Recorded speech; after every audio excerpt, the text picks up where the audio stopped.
한동훈 법무장관이 외국인 영주권자들의 투표권을 제한하기 위한 조치를 취하고 있다는 말씀드렸는데요. 이 외국인 유권자들의 수가 외국적을 가지고 한국의 영주권을 가진 사람들 중 유권자들이 12만 7,623명이라고 합니다. 그중에 중국인 영주권자가 99,969명, 그 대부분이 중국인 영주권자들이죠. 지난 6월에 8회 지방선거에서는 이 중 13.3%인 1만 7천명가량이 투표했다고 하는데요. 이 숫자가 별거 아니다라고 볼 수도 있겠지만 그렇지가 않은 게 지방선거에서는 한두 표로 당락이 결정되는 경우가 많고 또 만일 1만 7천 명 중에 상당수가 중국 사람들이 텐데 아마 대부분일 수도 있고요. 이게 중국 공산당의 영향을 받는다면은 그야말로 한국 정치에 직접적인 영향력을 중국 공산당이 행사한다는 걸 의미하겠죠. 자, 과연 근데 여기서 관건은요. 이 선거가 과연 자유로운 의사로 자유투표로 이루어질 수 있는가? 중국인들의 민주적 의사가 반영될 수 있느냐예요. 어쩔 수 없이 여기에 대해서는 회의적인 시각이 있을 수밖에 없을 겁니다.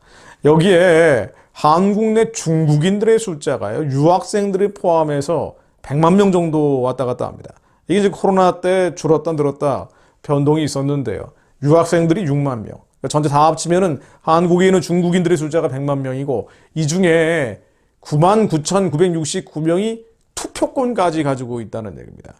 안 그래도 예전에 그 베이징 올림픽 성화봉송 때 반중국 시위대를 이 중국 사람들이 서울에서 무차별로 폭행하는 사태가 벌어지기도 했죠.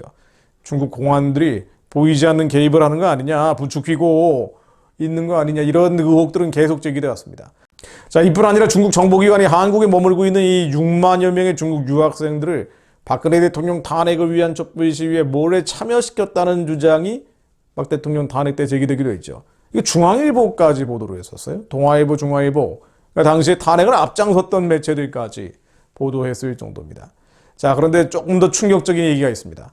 이런 중국 사람들, 한국에 있는 100만 명 정도의 중국 사람들을 통제하는 비밀경찰이 돌아다닌다는 거예요.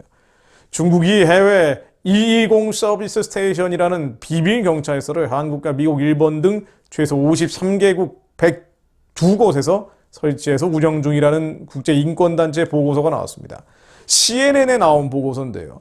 스페인의 인권단체인 세이프가드 디펜더스라는 보고서에서 중국 공안당국이 운영하는 해외 비밀경찰서를 21개국 54개 확인한 데 이어서 추가 조사를 한국과 일본 등에서 48개를 더 발견했다는 겁니다. 한국의 경우에는 한 곳이 드러났다. 그러니까 한국에는 한 곳이 있다고 얘기를 했는데 인권단체는요. 밝혀진 시설은 빙산의 일각이라고 얘기했어요. 그러니까 한 곳도 빙산의 일각이라는 거죠. 그야말로 도둑을 하나 잡은 거니까 얼마나 많은 도둑들이 돌아다니고 있겠습니까? 자, 그럼 요약하자면요. 중국 교포들, 이 100만 명이나 되는 중국 교포들은 일당 독재 중국 공산당의 영향에서 자유로울 수 없다. 결코 자유로울 수 없다. 아니, 비밀경찰들이 돌아다니는데 어떻게 자유롭게 지방선거에서 투표를 할 수 있겠습니까? 여기에 계속 논란이 되었던 공자학원도 있죠. 공자학원이라면 중국 공산당이 각국의 친중국 공산당 인맥을 만들고 정보를 수집하기 위해서 또 중국인들을 감시하기 위해서 운영하는 이 드러나 있는 일종의 통일전선 공작 거점으로 알려져 있습니다. 공자라는 가면을 씌워놨지만 중국어와 중국 문화라는 미끼를 내걸고요. 젊은이들을 공산주의로 물들이는 세뇌 공작소다 이런 비판도 있어요. 자, 이러다 보니 119개에 달하던 미국의 공자학원은 이제 30개도 안 남은 상태고요. 스웨덴은 이미 모든 공자학원을 폐쇄했습니다. 그런데 한국에는 공자학원을 22개 대학이 유치를 하고 있죠. 국립대도 있습니다. 이거 참 말도 안 되는 일이에요. 자, 그런데 이 공자학원보다 더 심각한 비밀경찰서가 있다. 비밀경찰들이 돌아다닌다. 라는 사실이 드러난 거예요. 자, 중국도 일부 인정을 했죠. 중국 외교부는 코로나19 여파로 어려움을 겪는 교민을 위해서 일종의 영사 콜센터를 운영해왔다. 라고 해명을 한 겁니다. 그런데 이거 정말 황당한 얘기인 게요. 주재국의 허가를 받은 외교 공간이 아닌 곳에서 영사 업무를 처리한다는 건 외교관계에 관한 비인협약 국제법 위반입니다. 그러니까 말도 안 된다는 얘기예요. 중국 해명들을 영사 업무를 지원하는 것이라면요. 공간 이외의 장소에서 주재국 정부를 통하지 않은 활동을 하면요. 심각한 내정 간섭, 내정 침해에 해당됩니다. 실제로 비밀경찰서 설치 시기는요. 코로나 이전으로 드러나고 있습니다. 그러니까 코로나 이후에 그랬다는 중국의 해명은 거짓말이라는 거예요. 한마디로 코로나 이전부터 반중국 인사 감시. 뭐 하겠어 이 반중 인사 감시라는 게 지방선거에서 과연 중국 공산당 입장에 따라 투표하는지 안 하는지 이런 것들 감시하는 걸 거 아닙니까? 자, 이런 게 주목적일 가능성이 매우 큰 상태죠. 네덜란드와 아일랜드가 관련 시설 폐쇄 명령을 내렸고요. 독일, 캐나다 등이 조사, 수사 중인 것을 봐도 충분히 감지할 수 있는 내용입니다. 한국 정부도 즉각 실상 파악해야 되는데요. 과연 어느 정도 문제의식을 가지고 있는지, 이 주권 문제이기 때문에 그냥 넘어갈 수가 없습니다. 자, 무엇보다도 모르는 사람들이 너무나 많습니다. 정확한 사실관계를 알고 기도하고 여론 구조가 바뀌어야 이 문제들이 해결이 될 겁니다.